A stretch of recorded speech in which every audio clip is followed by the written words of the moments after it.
Hello and welcome to another Warcraft the audio commentary. Today we're going to be watching Game 2 of this Fit for Gaming Solo League Best of 5 match between EnTeee spawning as the spawning as the blue human, spawning as the blue undead in the lower left part of the map versus DkH.Sub spawning as the orange human in the upper right part of the map.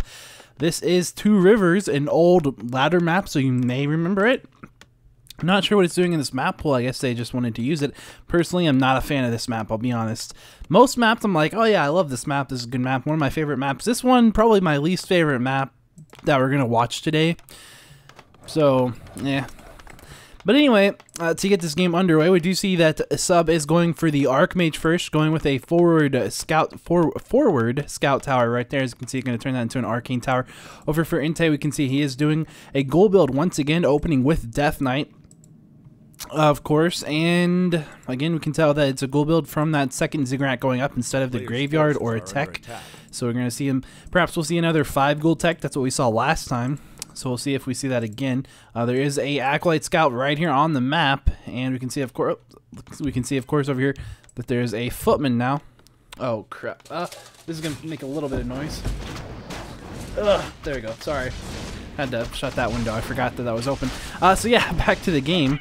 There's a Null Brute. Okay, that's going to go down. Go ahead and give a little bit of a tome to the Archmage. I'm not sure what it was. I think it might have been a Tome of Life, because it does look like that, because it is up. The Archmage is up to 500 life now, and he spawns with 475. Archmage, of course, crapped that out. Going to go ahead and kill his own militia, or his own water elemental with those militia, so he cannot get, so that the Death Knight will not take the experience for that. As we can see, the Death Knight and these two skeletons are trying to do some damage to this Archmage right here, and they're going to be able to do that pretty easily, as you can see, doing a fair amount of damage to the Archmage, bringing the Archmage down to 300 life. That Arcane Tower now in front of the human's base. Going to go ahead and finish. We do have these two Skeleton Warriors still on top, still attacking this Archmage. Going to bring that Archmage down to about 250, 249 life as the lowest amount of life right there. And the Archmage is going to go ahead and pick up a little bit of experience from one of those kills. Let's see, it looks like that was indeed a 5 gold tech over here from the Undead's base. And you can see that he is going for, already started his tech and now getting another ghoul. And over here for the human base, we can see he has just now begun his tech as well, with a bunch of peasants. Looks like he was actually wanting to do a tier 1 expansion, but decided against it, if I'm not mistaken. With this many peasants, you normally see this many peasants when you have the tech, and if we can count those, 1, 2, 3, 4, 5, 6, 7, 8, 9 peasants on wood, fairly large number. Of course, you can always turn that into a tier 2 expansion very easily. And there's really no rush on this map. There's, of course, a very easy to get expansion right here. If we look at these creeps, as you can see, a Null Overseer, sorry about that, a Null Overseer level 5, no Warden, and then 2 Null Brutes. Those are all level 3. Not really a problem.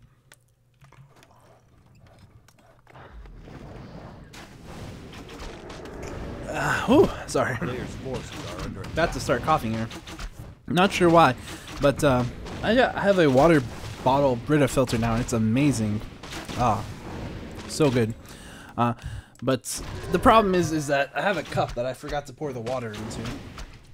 Probably hear it now. It's me squeezing water out of this water bottle into this cup. It makes some lovely sounds.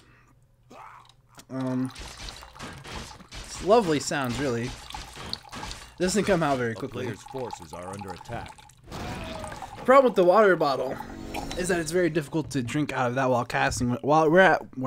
Whereas with the cup, it's quite easy. You just pick it up and take a sip, just like that, and it's pretty good. So never mind all those distractions. Back into the game. See, the Archmage is right here, level 2. Sitting right here, waiting for the water elemental to spawn so he can summon that and tank on the water elemental to finish that little creep camp off and just kill those 3 level 1 nulls right there. Creeping over here with Militia and his footman, creeping another camp, and gonna be able to keep that 1 Militia alive. Maybe we'll lose it to the Skeleton Warrior. Let's see. Yes, indeed. Skeleton Warrior was able to pick that off. Here we do see the Death Knight now coming in here. Going to be able to pick off a couple more of these peasants. So he will be able to kill this without coiling it. He's going to try. Should be able to send in a Skeleton Warrior. Might have to coil that now. Not going to try to coil that. Just going to coil another peasant. Doesn't want to get too close to this Arcane Tower with his Death Knight. course, then he can lose a lot of mana. He is out of charges of Rod of Necromancy. Gonna go ahead and coil, sniping a peasant right there. trying to kill one more peasant right here. It's a militia with these 2 skeleton warriors. Not going to happen. Going to be forced to back off away. Can't really deal with the arcane tower on this Death Knight. It would do a lot of damage to him. And of course, we can see that the undead player now is teching into tier 3. Going ahead, throwing down 2 slaughterhouses, getting a lich out. The human player, or wait, let's just see this little skirmish happen right here. Who is at the experience advantage? Definitely the Archmage. About, I would say he's about 50-60% of the way through level 2. And the Death Knight maybe 30% into level 2. Now we can see the human player is at tier 2. Gonna go ahead and throw down 1 Arcane Sanctum. There comes out the Mountain King for his second hero, bringing out some Riflemen now. Of course, he does have that Blacksmith up, getting that Arcane Sanctum up. Will he go for this expansion now? He could go for an expansion. Of course, like I said, this is a very easy creep camp. You go ahead and see the undead player creeping out his, basically his natural. Well, we'll see the human player creep out his natural as well. And there we do. Pretty much the same thing on either side. Nothing too interesting right there. We do see these 2 slaughterhouses are up at this point. We do have an obsidian statue on its way out. And over here we can see that Black Citadel tech about to be finished. That'll be good for the undead to have tier 3. It'll give him his orb and the ability to get Ghoul Frenzy as well as Destroyer Form. All of these are good things for the undead player. Not so good things for the human player, of course. And the Death Knight now, you can see he's very close to level 2 or level 3. Maybe 80% of the way through, maybe 85% of the way in. Does have 2 Rod of Necromancy charges left, a Scroll of the Beast, as well as a Mantle of Intelligence +3, and a Town Portal. Now, no items on that Lich, who is very early on into level 1. Level 2 on that Lich, I'm sorry, on the Archmage, 3 experience from level 3, does have a Town Portal, and a Claws of Attack +6. And here we can see a fight going underway. The Mountain King going ahead and bolting a Ghoul. Gonna go ahead and see a Quill being used on that Ghoul as well. That Ghoul is gonna go down right as he comes out of stun. Trying to kill a Rifleman right here. That Rifleman is gonna go down as well. The Lich being chased now by these human units right here, and still not in range to die from a bolt. You can see another Ghoul getting coiled. So now you're going to see a bolt on that Lich, and the Lich is really kind of in a bad spot here. He's about to get surrounded. Not going to get surrounded, actually. The militia are going to back off. You're going to see the undead trying to kill this Mountain King. Mountain King very low on life. The Mountain King is going to go down. We do see a slow on this Lich, and a surround trying to be done. The surround is on the Lich now, as you can see, by these militia. Is there enough mana for a coil? There's not enough mana for a coil. This Lich will go down, and down goes the Lich. Unfortunately done.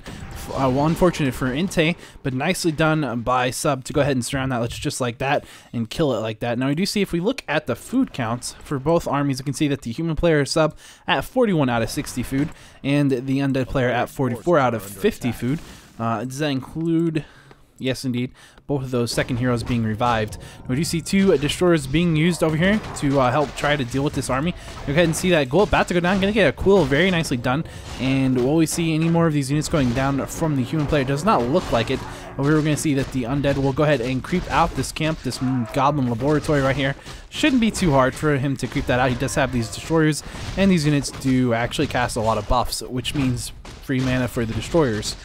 And there's also these... This guy right here is just kind of casting heal. He's not attacking. Well, as long as they're casting heal, they're not attacking. You're going to see these ghouls now backing off to go back to the base. 2 abominations out at this point. The Lich on its way. A little odd to not pick up the Orb of Corruption with the Lich while it was in base, but, you know, maybe a mistake. It might have been a mistake, because that is a really odd decision to not do so. I mean, he definitely has enough money if he just waited a second. He's up to 500 gold, as you can see. And the Lich isn't that far out of the base, but either way, maybe he decided that it was more important that he creeps the map, because this is a very small map, and taking as many creep camps as you can, very important. I'm not really sure that, I'm not really sure that it wouldn't have been worth it. Still, I feel like he might have crept this out faster with that Orb of Corruption, even if he had to wait a little bit longer to bring his Lich into this fight. But either way, we're going to see level 2 now on that Lich. About to hit level 4 on this Death Knight. And we can see over here the human player creeping out this gold mine right here. And that's going to provide him with a very nice item, Medallion of Courage. Level 3 on the Mountain King, level 3 on the Archmage. Halfway through level 3 on that Archmage, actually. And we do see the human army making a beeline straight for this red camp as well, getting both the red camps on the map. That would be really nice. This is, of course, a very small map, so creep camp control very important. You're going to see that human player immediately pulling this creep out while the rest of his army catches up. player's And the human player is, forces are or under the attack. undead player is definitely going to fall behind, I think, in experience given this situation. And as you can see, he does have a nice item. He did pick up a Book of the Dead on his Death Knight, and that's not a bad item at all. Gonna go ahead and pick the Orb of Corruption up now onto his Lich. Whoops. And yeah, gonna go ahead and come up here. Could he get a Creep Jack right here? It wouldn't really be much of a Creep Jack, but he will be able to do a little bit of damage, perhaps, to this human army. Nope, gonna back off actually. Not really having the better positioning, and he needs the better positioning given that he has all these very big melee units, these abominations. If you don't have those really in a good spot, then they're kind of useless. We do see invisibility being cast on that Mountain King and on a Footman. So once again, just the same old strategy that we saw before. And the problem is for now the Lich taking a lot of damage, getting bolted, getting a coil on him as well as he tries to run away from this. Doesn't want to lose that Lich, and we're gonna go ahead and see this Abomination slowed. Gonna have a little bit of issue with that. Gonna go ahead and get dispelled by the Destroyer. And we do have this Water almost now invisible in the undead base as a scout, and he blocks units. So not going to make a big difference in terms of blocking units because they're in their base, nothing really happening. Of course, the big issue with the invisible Mountain King is that he does have this Cloak of Flames, which, so if he runs by a unit, by one of these units, that the animation will be very obvious, and the undead player could easily absorb the magic wherever that is, so he'll be able to quickly figure that out. Go ahead and get a dispel, or I'm sorry, a reveal off onto that Water Elemental, just casting dust right there. A little interesting. I'm not sure why he did that, but I guess he wanted the experience for it and he knew it was there, so he did see it actually earlier. Going at there, we do see it. That was indeed, you can see that the Cloak of Flames just casting that, or the green flames, if I could get the words right, on the Death Knight right there as he walked by that Mountain King that was invisible. And the Mountain King backing off, not really going to have an engagement happening right now. Over here we can see that the human player is, now that he's backed off, he's going to go ahead and creep out this Goblin Laboratory. We do see that the human player does have an expansion up and running right here, and the Acolyte has scouted that out. So the Acolyte, the undead player, certainly knows about this expansion now. We can see the human player is at 71 out of 78 food, and the undead player is at 48 out of 70 food. The undead player clearly banking right now, has 1.3k gold and 1k lumber, so he's just waiting until probably this ziggurat right here finishes. And that'll be able to allow him to get up to 80 food, and then going to try to take a fight. And if he can win the game, or at least win his fight, he could then put up an expansion or take out this expansion. One of the two basically would allow him to stay in the game longer. So banking right now, very important decision by him. I'm going to go ahead and see some scouts coming out from these skeleton warriors. Just trying to make sure he knows where this human army is. That's very important. And now just trying to keep a decent position in his base. Does not want to get caught over here. Would be very difficult to defend or back away from the fight. Should that happen, he is definitely outnumbered right now. But he is in the undead base, which does have these wonderful cold attacks, which are really beneficial to him. Really going to help him, allow him to help defend against this massive army despite having a much smaller army. And that's really going to be important. We're going to see that coming into play right now. As you can see, Mountain King actually invisible right now, and we're going to see a bolt off on this Abomination. Going to see a coil going off onto it as well. The human units going ahead and picking off that shop. You see this Mountain King taking a ton of damage, and he does go invisible once again. Going to get eaten, going invisible once again, and going to get eaten maybe, or just bolted out of it. I'm not sure exactly what happened there, but lots of invisibilities being cast on this Mountain King, and invisibility be cast on that low HP sorceress, as well as the human player does retreat. Tome of Relics going back up for EnTeee once again, and now he has of course begun to break upkeep. Does have 4 abominations queued up, nothing in the crypt, so maybe he's just trying to get as many abominations as possible. And certainly abominations are a very good and strong unit, as we've seen in the last game. And actually one of the things we've started to see more recently is a trend towards this sort of rifle caster push and push strategy from a lot of these humans, mainly a lot of these Europe humans. I'm not really sure where it's coming from, but for some reason this is the strategy we've seen a lot in Europe humans. And basically where they've gone is they do this strategy that we've seen this game and what we saw last game, and it's rifle casters with spellbreakers eventually, but and either you do a tower push or you go for a tier 2 expansion or something, just doing something like that. And the counter that we've been seeing a lot of undeads play with is massing abominations. So it's interesting. I'm not entirely sure. You know, it's something like I've seen the strategy, of course, that the humans using fairly often. back before on Europe ladder, and that was, you know, maybe a year or two ago. Not quite exactly this strategy, but, you know, pretty much the same general idea. Go rifle caster, do some kind of map control at tier 2, get a big army really quickly, and don't bank. And of course, the human player definitely does have that better ability, because if the undead and the human player both go straight into upkeep, the human player is going to outmass the undead very quickly, and that's just because they have their units are much easier to produce in upkeep than the undead units are, and essentially that's what we've seen. But what we see now is that these undeads are, of course, just banking and then getting a bunch of abominations. And I'm not sure. It's interesting, and we see the armor upgrades, very important, it seems. But more to the point, also, I like how EnTeee does it with a ghoul opening. We normally see it with fiends, but EnTeee doesn't even get fiends. He just goes destroyers and A-bombs, and that's something we saw a long time ago too. But anyway, we're going to see this fight going underway. Going to see an impale pretty much hitting every unit right there, and a nova going off, really nicely done. And these abominations are now just swarming this human army.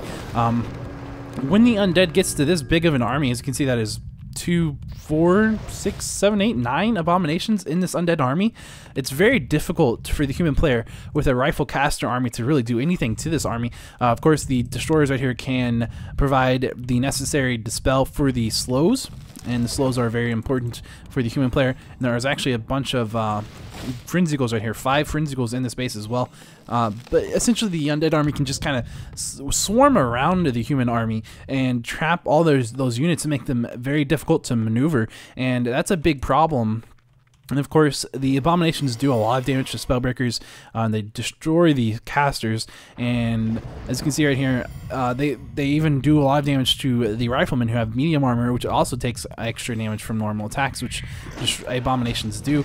So as you can see, medium armor on the spellbreakers, on the rifles, and for the casters, they are unarmored, so they don't take extra damage, but they don't have a lot of life, so they die very quickly as well. And that's why we can see the armor upgrades going on for these abominations rather than the attack upgrades, and I just kind of like it. It works really well. It gives your frenzy ghouls, if I can speak, also giving them armor, and really just giving this huge melee army just a ton of survivability, and that's really all you need, is just a ton of survivability from these units, while your heroes really just sit there and just nuke down units and clump units up and get big stuns off with the impale. So it's really nice. It's a really good strategy. Fighting on this bridge would be a huge benefit for the human player. Well, not on the bridge directly. The human player wants to be right here, while the undead player is right here, because of course this army is very, very bad with it when it comes to choke points. As you can see, these huge fat units, they need to have room to maneuver around this army, and that's good. And you can see that why that's a big problem. But if we look at this, we can see that 80 food for, I think, both players. No, I'm sorry, 87 food for this undead player. He does have quite a big army, so there you go. 87 food for the undead army and 80 food for the human army. So the human army is actually, or the human player is actually outbanking the undead player at this point, which is a little odd, but it is what it is. And I think we just saw the human player now breaking upkeep, about to have his castle tech finished as well, maybe getting a 3rd hero. That would be a good choice, I think, because there's going to be so much experience up for grabs when these units start to die. And if we come up here, we can see that the sub, we can see that sub, it's a good army, and it's a good position for him to stand right there, because he knows that he has an expansion up and the undead doesn't, and so that puts the onus, I'll say that again, I'm not quite sure I'm saying that word right, but the onus on the undead, because right now the battle of attrition is going to go to the human player, because the human player has an expansion and the undead doesn't, so the undead has to do something. And of course, getting across over here to this continent, I guess you could say this island, whatever it is, ouch, hopefully my microphone's not messed up right there, but just made some terrible sounds. But getting over here, as you can see, gonna really be beneficial, gonna be really hard for the undead player as long as the human's right there. And we're gonna go ahead and see 2 of those, 2, maybe just 1 unit. I think just a ghoul died right there on that bridge. You can see it disappeared very quickly. Normally they last a little longer, but anyway, I guess that's just how it works on bridges. But we can see a bunch of destroyers out now. 5 destroyers? Yes, indeed, 5. How many of those have mana? 3 of them with mana. Coming over here to kill these peasants and this tower.